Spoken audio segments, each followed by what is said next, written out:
Sanbanani and welcome to Wisdom X Magaziwe.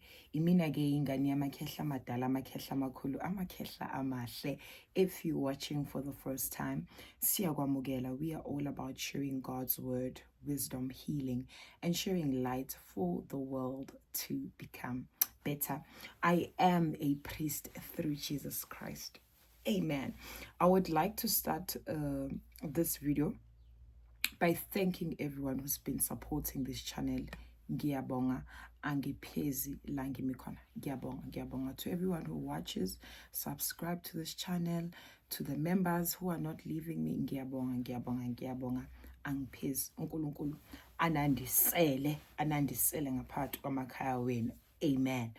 So in this video, I want to talk to iy'ngane zesithunywa, to be specific. And mangithi ingane zesithunywa, I'm speaking directly to the people who are gifted spiritually, because of sonke sinazo iy'ngilosi, sonke umoya oyingcwele uyasehlela, uyasigayida, uyasibonisa indlela to navigate impilo. The more we pray, the more God guides us. But I want to speak to iy'ngane zesithunywa, and I want to emphasize certain things. Isithunywa umoya lo ongcwele, ohlambulukile, opure, oclean. Masithi umntwana wesithunywa, that means you are spiritually what? Gifted. You are given messages. You are shown things of the spirit. So these messages that you are getting, it's messages that you need to pass mhlampe ngaphakathi kwekhaya lakho or ngaphakathi kwe-community yakho. It will depend ukuthi lesi sithunywa ohamba naso sithunyelwe ngaphakathi kwekhaya or ngaphakathi komphakathi. Enye into futhi ekumele ngiyi-emphasize is that sisebenza ngesikhathi isithunywa. You cannot force it. And why you're thinking asisebenzi, siyasebenza, because of you pray, you get visions, you get downloads. Uthuhlelwe one, and then kube nama messages akufikelayo, kube nabantu obacabangayo, kube nezinye izinto okhunjuzwa zona otshelwa zona. Sithi masikhula, masilokolo sikhula, ngoba sikhula nawe isithunywa, umoya uphakama nawe. You start reading the Bible. God starts directing you ukuthi yini wena into okumele ukuthi uyazi.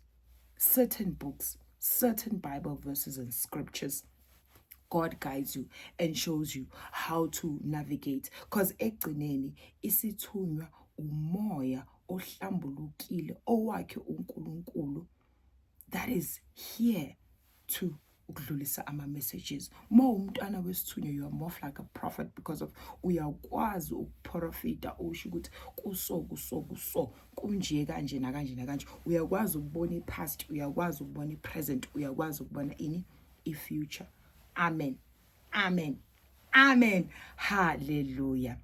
Everything that is written about you, emazulwini, it's going to happen la emhlabeni. It's going to manifest. You really need to be patient with yourself. You might be dreaming waters. You might be seeing yourself under waters. That's also part of your initiation as umntwana wesithunywa. Kunezinye izinto ozambulela zona, kunezinye izinto ozoboniswa zona, kuzomela ukuthi ukhuleke, uvule inhliziyo, meaning kuzomela ukuthi uthandaze, uhlale futhi uhlanzekile, uhlale uclean. To those abazazi ukuthi ba abantwana besithunywa or nesithunywa, but already when you have made commitments, ushadile, but umshado wakho awuhambi kahle, kyaliwa, and all of those things, you need to go back to the drawing board. Start again, start afresh, pray. I know when you're in a committed relationship, it becomes so hard now to pray, because of now that will just slow down your energy. But if it gets to a point that you are separated to that partner, seniyahlukana, seniyaxabana, ungayithathi ngesinxele, kodwa wena yenzani? Thandaza, uNkulunkulu akwazi ukukwambulela. To the people who are beginners in this journey, stay in alignment by praying and stay obedient to God. In that way, ingilosi yakho izoba fast. Your process will be fast, because of obedient, and also you are staying prayerful. Yonke into uzoyiboniswa ngempilo yakho, your visions, everything that you need to know, you'll ask God to guide you, and God will guide you. Whether it's relationship, whether it's work life, everything, your family life, you will be shown. So that the people who come into your life, bazothatha ama chance, because of we walk this life, we meet people abasikhohlisayo bathi bayasithanda, and then they say, hey, can I marry you? And then now ujabulile lapho, oh, he wants to marry me, and all of that, and then you accept the marriage nje kanjalo. Moment anesithunywa uyamboniswa umuntu wakho ukuthi uzofika nini ngesikhathi esinjani. Kuyahluka ke singabantwana besithunywa. Sometimes usuke usuhlangene naye umuntu wakho maybe long back then, but kunezinye izimo ekumele lidlule kuzo, kodwa ekugcineni nizogcina nindawonye. Mangaba ukakamboni usazombonisa usazomuphi ukuthi nangoke umuntu wakho. It's so beautiful to live by your visions and stay obedient to God, because of you avoid a lot of drama, you avoid a lot of mistakes. I'm not saying you are going to be perfect.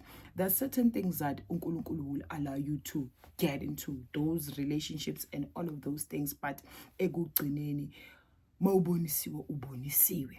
So you wait, because of this journey is also about patience. How patient are you? Yes, waiting on God is hard, is difficult, but patience is key.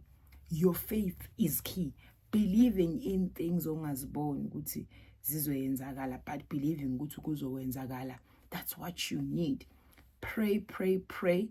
But I'm not saying go buthandaza kuvele manje uyivalele. No, you will uzophila njengabanye abantu. If you are working, you go to work, be with friends and family and all of that, but you won't make like serious lifetime decisions ubuzazi ukuthi wena uyinhloboni yomuntu, ngoba uma wambulelwa ngesiphiwo sakho kucala kancane ngama visions that you don't understand. You see yourself praying the vision, helping people in the visions. Sinenene nizibona so semanzi sinenene we differ kodwa ngesikhathi isithunywa sezulu siyayiveza kahle, siyasho ukuthi I'm here and this is how we are going to work.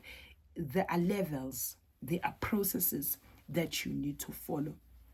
I'm in a process where I am even able to use the Bible to understand my gift.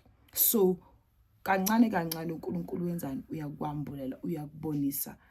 There are levels, there are stages into this journey yani yesithunywa. Ungabe umntwana othunyelwe ngaphakathi kwekhaya, udlulisa imilayezo ekhaya, ukwazi ukubona ngaphakathi kwekhaya ukuthi inkinga ikuphi, inkinga kwenzakalani. Wena umsebenzi wakho ukuthi ukukhulekise lelo khaya, ulukhulekise, usize la kumele usize khona. Once you are done, you are elevated. Kunezinye izinto ozonikezwa zona, kunamanye ama positions uNkulunkulu azokunikeza wona. Uthi uma lokho luqhubeka ukwazi ukusiza abantu abasemphakathini, uloko lukhuleka usiza. Our journeys may not start the same, kodwa ekugcineni into ebalekile is for you to pray and be direct to God. Ask him, ngicela ungambulele, ngicela ungikhanyisele, ngicela ungibonise indlela ekuyiyona ekumele ngiyiphile, ngiyacela moya oyingcwele.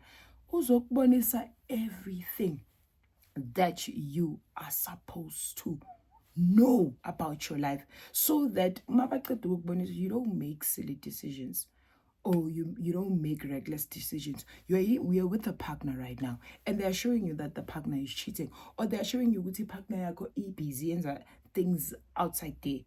Are you still going to be committed to this person? Are you still going to stay with that person, even though uboniswa ukuthi nje wena uqinisa ini ikhanda, bese ubona kahle ukuthi lesiphiwo singimoshela impilo, lesiphiwo asingifunela into ezinhle, kanti cha, lengilosi ifuna ukuthi uhlale uhlezi uhlambulukile, uclean, uskun, uyithandazela. Yonke into uzoyithola la emhlabeni. uNkulunkulu ukulethile la emhlabeni ukuthi uzomsebenzela, ukuthi uzophila. So yonke into uzokunika mawumcela, Yonke into. If you want marriage, he will give you marriage. Kids, he will give you kids. A big house, happy. Yonke into uzoyithola. You just need to stay prayerful, stay in alignment with him, and stay obedient. That's it. That's simple. And the more you become intimate with God, that will literally make sense to you, and you start having this deeper faith. So bonomhlaba ngelinye ilihlo ke manje eli-spiritual kunezinye izinto bowuzithanda ezi-materialistics ozobe ungasazithanda isikhathi masiloko losihamba. Ngale ndlela uNkulunkulu azobe sekezambule ngakhona kuwena.